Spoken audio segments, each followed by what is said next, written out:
Hello students, कैसे हैं आप लोग। उम्मीद करता हूं कि स्वस्थ होंगे और अपनी पढ़ाई पूरी एनर्जी से कर रहे होंगे। पूरी एनर्जी से पढ़ाई करिए और ज्यादा से ज्यादा न्यूमेरिकल सॉल्व करिए ताकि आपको एग्जाम में कोई भी समस्या ना आए। कोई दिक्कत हो रही है तो कमेंट बॉक्स में जरूर लिखिए। आइए आज के लेक्चर में क्लास 12 में क्वेश्चन नंबर अतिरिक्त अभ्यास का प्रश्न चल रहा है, जिसमें आज हम लोग जो है 2.27 से स्टार्ट करेंगे। ठीक है। कह रहा है कि एक 4 माइक्रोफैरेड संधारित्र को 200 वोल्ट संभरण यानी सप्लाई से आवेशित किया गया, फिर संभरण से हटाकर इसे एक अन्य आवेशित 2 माइक्रोफैरेड के संधारित्र से जोड़ा जाता है।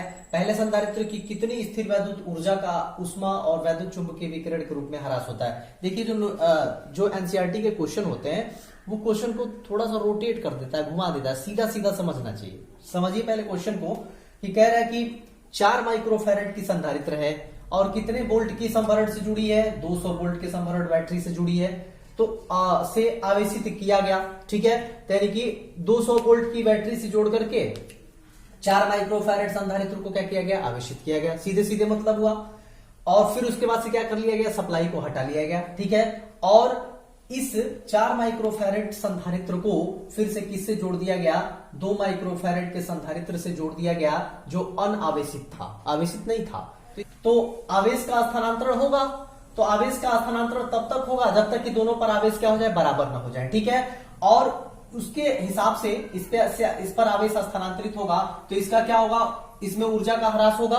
ठीक है, तो वही ऊर्जा का ह्रास आपसे क्या किया जा रहा है, पूछा जा रहा है। तो ऊर्जा का उष्मा के रूप में ह्रास होगा, विद्युत चुंबकीय विकिरण के रूप में ह्रास होगा। तो कुल मिला के आपको क्या निकालना है, ऊर्जा का ह्रास निकालना है। और किसमें होगा, 4 माइक्रोफैरेड के जो है संधारित्र में होगा। क्यों होगा, क्योंकि इसको आवेशित किया गया था 200 वोल्ट की संभरण बैटरी से। तो आइए स्टार्ट करते हैं। पहले जो है लिखते हैं कि क्या क्या दिया हुआ है। तो मान लेते हैं कि जो पहला संधारित्र है उसकी जो धारिता है वो C1 है। तो C1 is equal to 4 microfarad. इसको फैरेड में चेंज कर दीजिए, 10⁻⁻⁶ से क्या करना पड़ेगा, मल्टीप्लाई करना पड़ेगा। फैरेड में चेंज हो गया। ठीक है, उसके बाद से दूसरे को मान लेते हैं C2 है दूसरे की धारिता। तो C2 is equal to 2 microfarad और इसको आप फैरेड में चेंज करेंगे, 10⁻⁻⁶ से क्या करना पड़ेगा, मल्टीप्लाई करना पड़ेगा। अब उसके बाद से संधारित्र से जो जुड़ा बैटरी है, संभरण है, सप्लाई है, उसका विभव कितना है, 200 वोल्ट है। तो मान लिया कि ये क्या है, V1 है। तो V1 कितना हो गया, 200 वोल्ट हो गया। ठीक है, अब उसके बाद से C1 पर मान लीजिए कि इसको आवेशित किया जाता है 200 वोल्ट की बैटरी से, तो इस पर कितना ऊर्जा जो है आ गया। तो वह ऊर्जा निकालने के लिए तो देखिए स्पष्ट लिखा है हमने, यदि C1 द्वारा संचित प्रारंभिक ऊर्जा, भाई ये स्टार्टिंग में 200 वोल्ट की बैटरी से जुड़ा था तो कितना ऊर्जा अपने अंदर समाहित कर लिया। ठीक है, तो वो मान लेते हैं U1 है। तो U1 इज इक्वल टू क्या हो जाएगा, हाफ C1 V1 स्क्वायर। आप ये फार्मूला आप लोग जानते हैं, बताया गया था, U is equal to half CV square. ठीक है, तो यहाँ पहले के लिए है तो C1 V1 स्क्वायर। सारी वैल्यूज आप पुट कर दीजिए 1/2 और C1 के जगह पे आप क्या रखेंगे, 4 × 10⁻⁻⁶ और V1 के जगह पे क्या लिखेंगे, 200 वोल्ट और इसका स्क्वायर कर देंगे। सिंपल है बिल्कुल, ये 2 से 4 कट जाएगा 2 बार में और गुणा 10⁻⁻⁶ और 200 का आप वर्ग करेंगे तो कितना हो जाएगा, ये 2 जीरो और बढ़ जाएगा, 2 दूना 4 हो जाएगा। अब इसको अगर आप जो है कैलकुलेट करते तो देखिए 2 से इसमें गुणा होगा तो 8 हो जाएगा और 4 जीरो बढ़ गया, 10⁻⁻⁶ हो गया। अब इसको अगर आप पावर के फॉर्म में चेंज करते हैं तो 8 × 10⁻⁴ लिखेंगे इसको। तो 8 × 10⁻⁴ तो 8 × और 10⁻+4 और 10⁻⁻⁶, तो दोनों को सॉल्व करेंगे तो 10 का पावर क्या बचेगा, -2 बचेगा। तो ये आ गया आपका प्रारंभिक ऊर्जा जो किस पर संचित था, 4 माइक्रोफैरेड के संधारित्र पर क्या था, संचित हुआ था। किसके कारण, 200 वोल्ट की संभरण बैटरी के कारण। अब इसी में से क्या होगा, ह्रास होगा। तो इसका मतलब कि ह्रास निकालने के लिए जब जोड़ा जा रहा है 2 माइक्रोफैरेड से इसको, तो उस समय जोड़ने के बाद निकालना होगा आपको कि अंतिम ऊर्जा कितनी होगी। तभी आप प्रारंभिक ऊर्जा में से अंतिम ऊर्जा को घटाएंगे तो ऊर्जा का ह्रास निकलेगा। ठीक है, ये दिमाग में बनाना है आपको। अब चलिए, अब जो है संधारित्र पर कुल आवेश कितना होगा ये देख लेते हैं, क्योंकि ये दोनों अब आप जोड़ चुके हैं। ठीक है, तो आवेश कितना हो जाएगा, तो Q मान लेते हैं और Q इज इक्वल टू, अब पहले पर आवेश कितना होगा तो आप फार्मूला जानते हैं, Q इज इक्वल टू क्या होता है, CV। ठीक है, तो आप पहले के लिए करेंगे तो C1 V1 हो जाएगा और दूसरे के लिए करेंगे तो क्या हो जाएगा, C2 V2 हो जाएगा। ठीक है, तो यही चीज लिखा गया है। कुल आपने मान लिया Q है तो दोनों को क्या कर देंगे, जोड़ देंगे। अब इसकी वैल्यू आप पुट करेंगे, C1 की वैल्यू आप दिया हुआ है यहाँ पे देख लीजिए 4 इंटू 10 का पावर माइनस 6 और प्लस इंटू V1 कितना है 200 वोल्ट और प्लस ये देखिए C2 की वैल्यू है 2 इंटू 10 का पावर माइनस 6 और V2 की वैल्यू कितनी है 0। अब आप कहेंगे V2 की वैल्यू 0 क्यों होगी, तो आप देख लीजिए ये V2 का मतलब 2 माइक्रोफैरेड पर आवेश कितना था, जोड़ने से पहले कुछ नहीं था, 0 था, यानी कि आवेश जब 0 था तो विभव भी क्या होगा 0 होगा। तो यानी कि इसलिए हमने ये V2 की जगह पे क्या रखा 0 रखा, तो ये टोटल 0 कर दिया आपका, ये टोटल वैल्यू कितनी हो गई 0। अब आप कैलकुलेट कर सकते हैं 4 दूना 8 800 और गुणा 10 की घात माइनस 6, ठीक है। तो ये कुल मिला के 8 इंटू 10 का पावर 2 लिख सकते हैं और 10 का पावर माइनस 6 सॉल्व करेंगे तो 8 इंटू 10 का पावर माइनस 4 आएगा, ठीक है। अब इसके बाद से आवेश तो निकल गया, दोनों पर कितना होगा सम्मिलित आवेश कितना होगा, ठीक है। अब उसके बाद से देख लेते हैं, मान लेते हैं कि दोनों ये 4 माइक्रोफैरेड और 2 माइक्रोफैरेड समांतर क्रम में जुड़ा है, तो समांतर संयोजन में आप जानते हैं कि सीधे सीधे क्या किया जाता है संधारित्रों को जोड़ दिया जाता है, ठीक है। तो अब जो है और उसकी धारिता मान लेते हैं कि अगर C डैश से जोड़ने के बाद तो C dash equal to C1 plus C2 simple जोड़ते हैं, तो C1 प्लस C2 की वैल्यू रख दीजिए आप। C1 की वैल्यू है 4 इंटू 10 का पावर माइनस 6 और प्लस C2 की वैल्यू कितनी है 2 इंटू 10 का पावर माइनस 6 है। दोनों को आप ऐड करेंगे तो 4 और 2 कितना हो जाएगा 6 गुणा 10 की घात माइनस 6 यानी कि 10 का पावर माइनस 6 होगा फैरेड, ठीक है।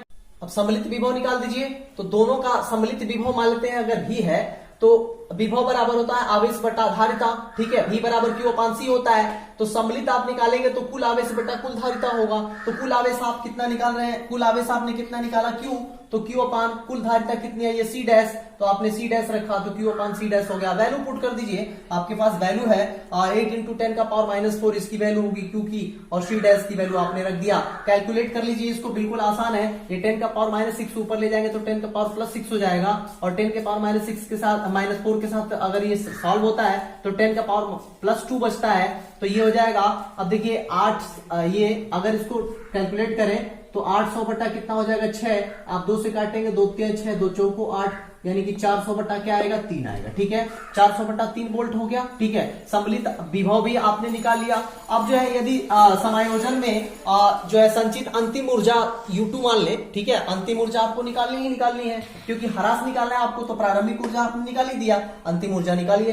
तो सम्मिलित अगर जो है समायोजन में संचित अंतिम ऊर्जा को अगर हम U2 मान लें तो U2 बराबर क्या लिखेंगे, U2 बराबर आप फार्मूला जानते हैं U बराबर हाफ और CV स्क्वायर होता है, ठीक है। लेकिन आप समायोजन की बात कर रहे हैं, यानी दोनों को जोड़ने के बाद की बात कर रहे हैं, तो हाफ और ये दोनों को जोड़ेंगे तो आपने माना है कि समांतर क्रम में हम क्या कर रहे हैं जोड़ रहे हैं, तो दोनों का सम्मिलित क्या धारिता यानी कि C1 प्लस C2 और इंटू V यानी कि आपने सम्मिलित विभव तो निकाल ही लिया है तो V का स्क्वायर हो जाएगा, ठीक है। अब इसकी वैल्यू आप जानते हैं C1 प्लस C2 की वैल्यू कितनी आई है, C डैश आया है, ठीक है। तो इसके जगह पे हमने C डैश रख दिया और V स्क्वायर। अब वैल्यू पुट कर लीजिए, न्यूमेरिकल वैल्यू हाफ और C डैश की वैल्यू 6 इंटू 10 का पावर माइनस 6 होता आया है, ठीक है, ये देख सकते हैं आप।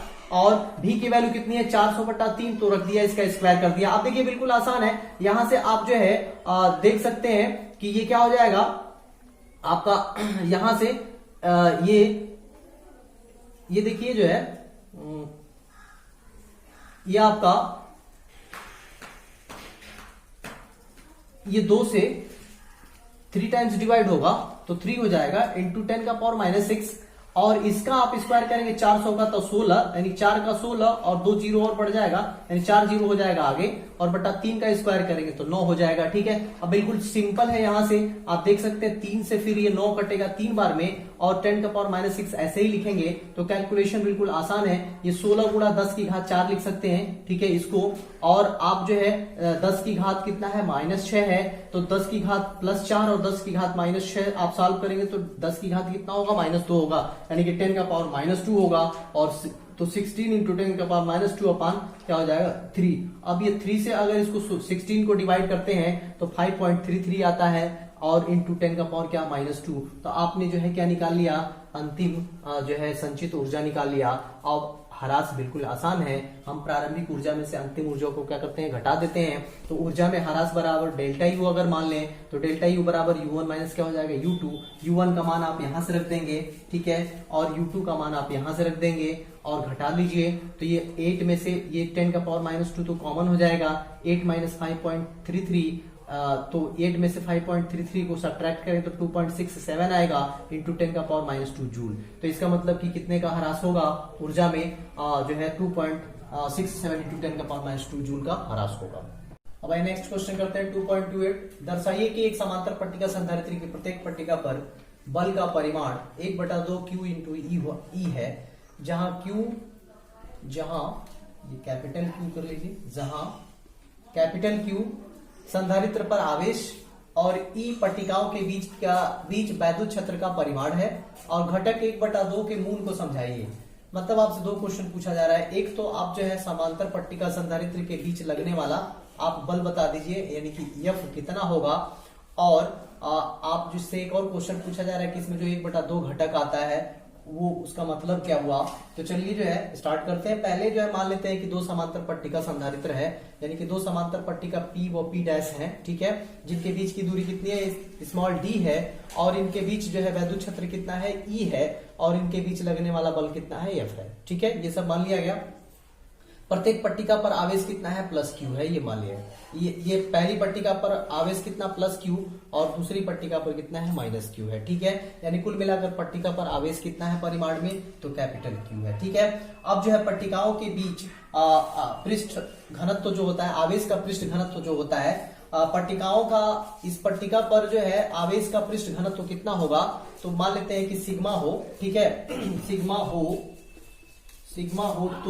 सिग्मा हो तो E बराबर क्या होता है, सिग्मा अपान एप्सिलॉन नॉट। यानी कि ये फार्मूला बताया गया था कि अगर जो है प्लेट पर आवेश का घनत्व तो सिग्मा हो तो वैद्युत क्षेत्र कितना होगा, E बराबर सिग्मा अपान एप्सिलॉन नॉट होता है। ठीक है, अब चलिए जो है इन दोनों के बीच कौन सा बल लग रहा है, आकर्षण बल लग रहा है। क्यों लग रहा है, क्योंकि ये जो है धनावेशित प्लेट है और ये ऋणावेशित प्लेट है, तो दोनों के बीच कौन सा बल लगेगा, आकर्षण बल लगेगा। अब आप प्लेट को आकर्षण बल के विरुद्ध खिसकाइए, दूर ले जाइए एक दूसरे से, तो कार्य करना पड़ेगा, क्योंकि दोनों एक दूसरे के पास आना चाहते हैं, आप जबरदस्ती उसको हटा रहे हैं, तो कार्य तो करना पड़ेगा। तो अगर मान लीजिए कि आप जो है जबरदस्ती इसको हटा करके dx दूरी तक विस्थापित कर दिया, यानी कि d से कितना कर दिया, dx दूरी विस्थापित कर दिया। ठीक है, तो उसमें किया गया कार्य अगर dw हो, ठीक है, तो dw इक्वल टू क्या हो जाएगा, F × d, क्योंकि कार्य बराबर बल गुणे विस्थापन होता है। अब संधारित्र की प्रति एकांक आयतन में विभव ऊर्जा निकाल लेते हैं, कितना होगा। संधारित्र की प्रति एकांक आयतन में विभव ऊर्जा को अगर हम स्मॉल u माने तो स्मॉल u बराबर होगा ½ एप्सिलॉन नॉट E², ये बता दिया गया है। अब पट्टिकाओं के बीच की दूरी को हम d से dx जो है बढ़ा रहे हैं, यानी कि आकर्षण बल के विरुद्ध हम दोनों को क्या कर रहे हैं, दूर कर रहे हैं। कितनी दूरी तक बढ़ा रहे हैं, dx दूरी तक, तो उसमें किया गया कार्य कितना हो रहा है, dw हो रहा है, और यह कार्य इसमें किस रूप में संचित होगा, ऊर्जा के रूप में संचित होगा।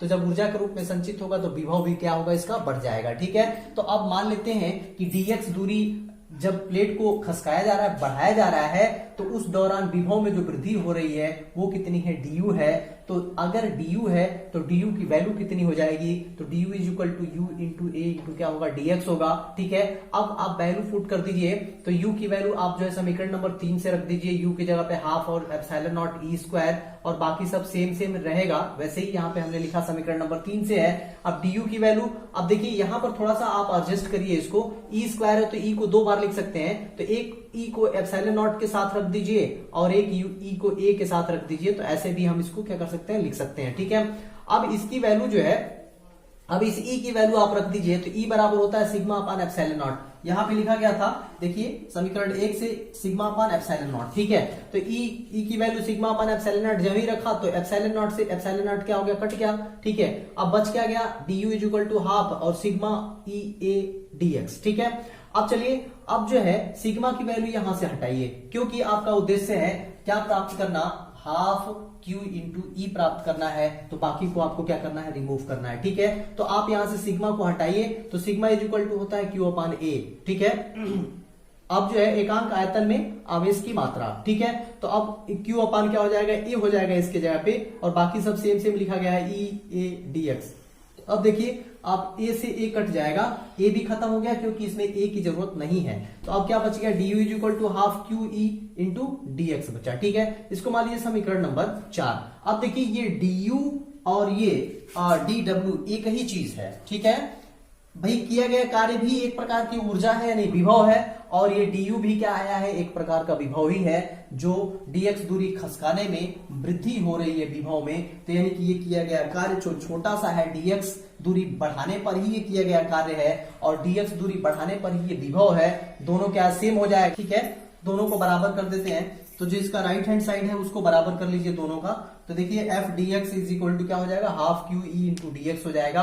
अब देखिए ये f की वैल्यू ही चाहिए, क्योंकि देखिए पट्टिका के बीच बल की बात कर रहा है, तो यानी f की बात कर रहा है। तो f इज इक्वल टू क्या है, dx से इधर भाग दे दीजिए, तो half Q E into D X upon क्या हो जाएगा dx। अब देखिए dx से dx कट गया, तो क्या बचा, f is equal to half Q into E बचा। यही आपसे पूछा जा रहा था। अब देखिए हाफ क्यू इंटू ई आपको क्या करना था, लाना था बल का मान। दूसरा क्वेश्चन आपसे पूछा जा रहा है घटक 1/2 का मतलब क्या है, ठीक है, इसका मूल क्या है। तो इसका मूल कारण यह है कि घटक जो 1/2 लिया जाता है तो वो इस बात से लिया जाता है कि चालक के ठीक बाहर जो है वैद्युत क्षेत्र E अगर हो तो चालक के अंदर वैद्युत क्षेत्र क्या होता है, शून्य होता है, ठीक है।